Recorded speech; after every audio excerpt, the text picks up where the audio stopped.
చెప్పండి అన్న, కేటీఆర్ రోడ్ షోకి భారీ ఎత్తున జనాలు తరలి వస్తా ఉన్నారు. సో ఏంటి ఎట్లా ఉండబోతుంది జూబ్లీహిల్స్ బై ఎలక్షన్స్? నా పేరు రాజు యాదవ్ అన్న. నేను మామూలుగా ఒక టాక్సీ డ్రైవర్ను. తెల్లారితే టాక్సీ నడిపించుకునే డ్రైవర్ను.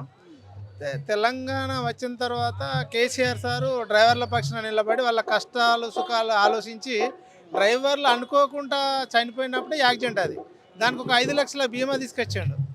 ఆ మధ్యలో ఏమైందంటే చాలామంది రేవంత్ రెడ్డి మాటలు నమ్మి రేవంత్ రెడ్డి ఏం చెప్పిండంటే 5 లక్షలు కాదు, నేను 10 లక్షల బీమా ఇస్తా అన్నాడు. 10 లక్షల బీమా చనిపోతేనే కాదు, మామూలుగా కాళ్ళు ఇరిగినా చెయ్యి ఇరిగినా కూడా నేను 10 లక్షల ఇన్సూరెన్స్ ఇస్తా అన్నాడు. అదొకటి వెల్ఫేర్ బోర్డు చేస్తా అన్నాడు డ్రైవర్లకు. కానీ ఈ 2.5 సంవత్సరంలో ఏది చేయలేదన్న డ్రైవర్లకు మాత్రం. అయితే కనీసం ఒక 25 ఇప్పుడు ఒక మినిమం ఒక 2500 మంది చచ్చిపోయారు అన్న డ్రైవర్లు. పాపం మొన్న కుంభమేళ పోయేస్తుంటే ఒక డ్రైవరు యాక్సిడెంట్లో చనిపోతే వాళ్ళకు చిన్న పిల్లలు, వాళ్ళకు జీవనోపాధి లేకుండా పోయింది ఈరోజు. అదే కేసీఆర్ గవర్నమెంట్ ఉంటే ఇలా పిల్లలకు 5 లక్షల బీమా వస్తే వాళ్ళు హ్యాపీగా బతుకుతుండే కదన్న. అందుకే మా డ్రైవర్లమంతా మేము కాంగ్రెస్కి సపోర్ట్ చేయట్లేదన్న. ఉడగట్టడానికే మేము టీఆర్ఎస్కి ఓటేయడానికి రెడీగా ఉన్నాం.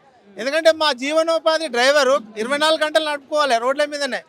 ఏదైనా మేము సర్వీస్ చేస్తాం కాబట్టి మాకు నిద్ర వస్తుంది, అనుకోకుండా యాక్సిడెంట్ జరుగుతుంది. ఆ 5 లక్షల బీమాను 10 లక్షలు ఇస్తాను కానీ ఇవ్వలే, 10 పైసలు ఇవ్వలే. మేము ఎందుకు గెలిపిస్తామని చెప్పి మా డ్రైవర్లకి ఒక లాభం ఉండాలి కదా. ఏ లాభం లేదు. మేము టాక్సీలు కడుతున్నాము, రోడ్డు పన్ను కడుతున్నాము, ఇన్సూరెన్స్లు చేపిస్తున్నాము, పిచ్చినెస్లు చేపిస్తున్నాము. మా వల్ల కూడా గవర్నమెంట్కి వాటా వస్తుంది కదా. అలాంటిదే మాకు బెనిఫిట్ లేనప్పుడు మిమ్మల్ని ఎందుకు గెలిపిస్తాం? మీ కాంగ్రెస్ పార్టీని ఎందుకు గెలిపిస్తాం? మేము గెలిపియ్యం.